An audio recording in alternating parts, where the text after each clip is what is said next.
بسم الله الرحمن الرحيم. ويل للمطففين الذين إذا اكتالوا على الناس يستوفون وإذا كالوهم أو وزنوهم يخسرون ألا يظن أولئك أنهم مبعوثون ليوم عظيم يوم يقوم الناس لرب العالمين. كلا إن كتاب الفجار لفي سجين وما أدراك ما سجين كتاب مرقوم. ويل يومئذ للمكذبين الذين يكذبون بيوم الدين وما يكذب به إلا كل معتد أثيم إذا تتلى عليه آياتنا قال أساطير الأولين. كلا بل ران على قلوبهم ما كانوا يكسبون.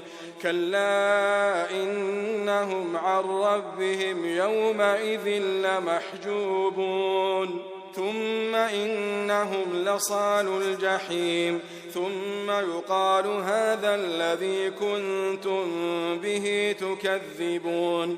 كلا إن كتاب الأبرار لفي عليين وما أدراك ما عليون كتاب مرقوم يشهده المقربون.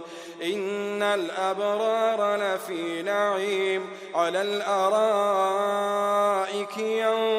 ينظرون تعرف في وجوههم نضرة النعيم يسقون من رحيق مختوم ختامه مسك وفي ذلك فليتنافس المتنافسون.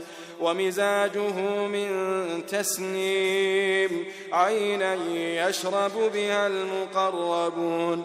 إن الذين أجرموا كانوا من الذين آمنوا يضحكون وإذا مروا بهم يتغامزون وإذا انقلبوا إلى أهلهم انقلبوا فكهين وإذا رأوهم قالوا إن هؤلاء لضالون وما أرسلوا عليهم حافظين.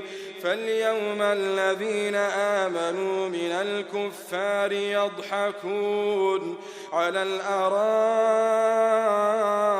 ينظرون هل ثوب الكفار ما كانوا يفعلون.